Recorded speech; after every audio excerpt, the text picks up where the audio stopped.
हमारी अलग अलग दो बैठकें अधिकारियों के साथ थी, मेट्रो को लेकर के और इंडस्ट्रियल जोन। जो हमने संकल्प पत्र में कहा है कि हर जिला में हम 10 स्थानों के ऊपर एक एक आईएमटी खड़ी करने का हमने अपने संकल्प पत्र में बात कही है।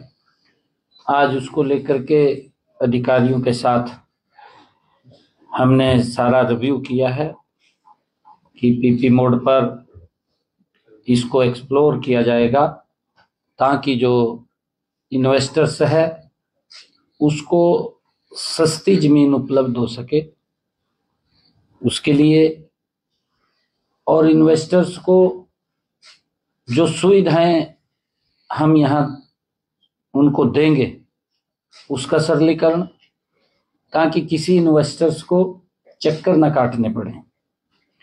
हमने पिछले दिनों हरियाणा के अंदर HEPC वन रूफ सिस्टम, उसके एक छत के नीचे सभी सुविधाएं मिलें, उसको मजबूत किया जाएगा।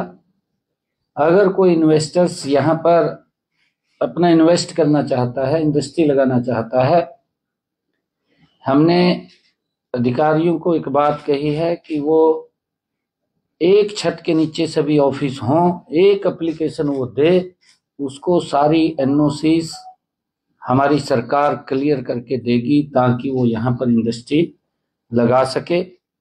उसके लिए हमने आज अधिकारियों को कहा है, जो हमने नए IMT 10 नए औद्योगिक क्षेत्र लगाने हैं, उसके लिए जल्दी ही एक बैठक करके उसके ऊपर काम चालू कर दिया जाएगा। इसको लेकर के हमने चर्चा की है। हमने मेट्रो को लेकर के भी गुरुग्राम के अंदर डीपली उसके ऊपर चर्चा की है, उसकी DPR, उसकी ड्राइंग, उसको लेकर के कि कितना समय इसके अंदर लगेगा। वो सारा गुरुग्राम मेट्रो का जो भूमि पूजन की डेट वो 1 मई को होगा, और उसके लिए हमने अधिकारियों से बैठ करके तय किया है ताकि इसके ऊपर जल्दी काम शुरू हो सके। इसकी जो भी फॉर्मेलिटीज हैं उन फॉर्मेलिटीज को, जो टेंडर फ्लॉट होना है, टेंडर खुलना है, उसके लिए सारी की सारी कार्रवाई वो कर लेंगे, और 1 मई को हम इसको भूमि पूजन करने का हमने उसका लक्ष्य रखा है।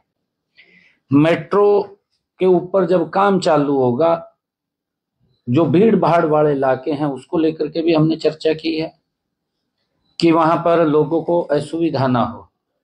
उस असुविधा को लेकर के, जैसे बस्ती के अंदर बहुत भीड़ भाड़ वाला इलाका है, कि उस वहां पर लोगों का सुविधा ना हो, उसके लिए पहले ही डाइवर्सन का या अलग से कोई रोड बनाने का डाइवर्ट करके उसके ऊपर ध्यान कर ले, और ताकि लोगों को कोई असुविधा उस समय में ना हो, उसको लेकर के भी हमने चर्चा की है। और गुरुग्राम मेट्रो में जल्दी ही टेक्निकल व अन्य स्टाफ वो भी लगभग 5 जनवरी तक उसको पूरा कर लिया जाएगा, भर्ती हो जाएगी, उसके इंटरव्यू चल रहे हैं, और 5 जनवरी तक उसको हम पूरा करके इस कार्य को आगे बढ़ाने का काम करेंगे।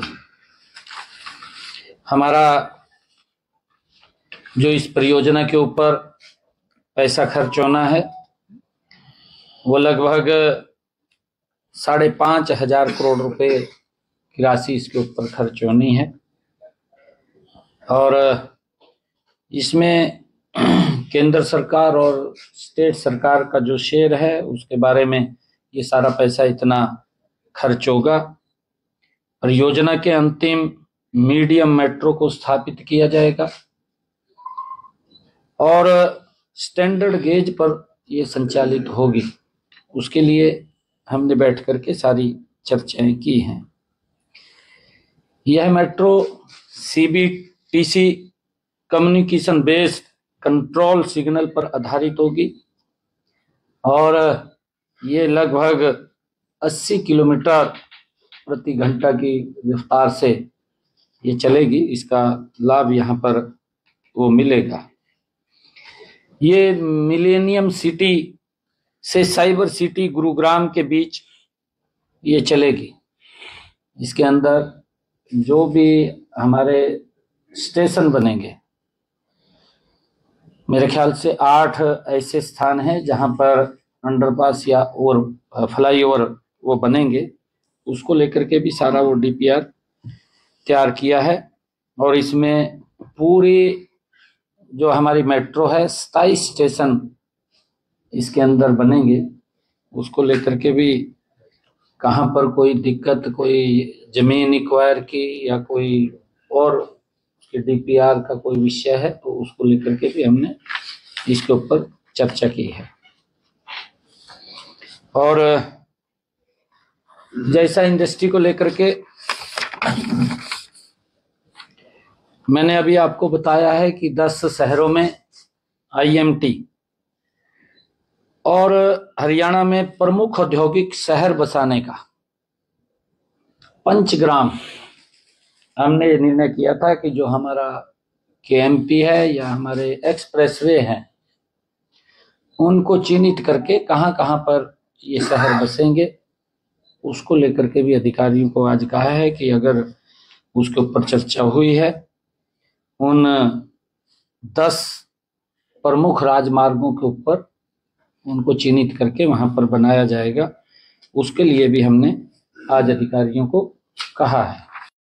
एक हमारा हेल्थ को लेकर के 700 बेडेड हॉस्पिटल, वो भी अंतिम चरण में है, उसकी व्यवस्थाएं हमने पूरी कर ली हैं। वो टेंडर उसका फ्लॉट हो जाएगा शीघ्र ही, और जो ही उसका ये टेंडर फ्लॉट होगा उसकी प्राथमिक जो एनओसी लेनी थी, चाहे वो नगर पालिका की है, चाहे वो टाउन एंड कंट्री प्लानिंग से है, चाहे फॉरेस्ट की है, चाहे वो पब्लिक हेल्थ की है, ऐसी सब एनओसीज हमने उसकी ले ली हैं। और जल्दी ही, क्योंकि उसको जो रास्ता था उसके ऊपर भी हमने चर्चा की है कि हॉस्पिटल को जो रास्ता लगता है बहुत ही उसके ऊपर भीड़ भाड़ वाला वो रास्ता है, क्योंकि हॉस्पिटल है, हॉस्पिटल के अंदर एम्बुलेंस और अगर फंसते हैं तो उससे दिक्कत खड़ी होती है। तो उस रास्ते के ऊपर भी हमने विचार किया है कि पीछे से जो स्कूल है या पुलिस लाइन है, बड़े चौड़े रोड को उसके साथ जोड़ करके उस समस्या को लेकर के भी चर्चा की है कि उसका भी हम जल्दी वो समाधान हो जाएगा, वो भी हमने उसको चर्चा की है। मित्रों, एक पिछले दिनों लगातार एक विषय ये कांग्रेस पार्टी के द्वारा उठाया जा रहा है, बाबा साहेब अंबेडकर जी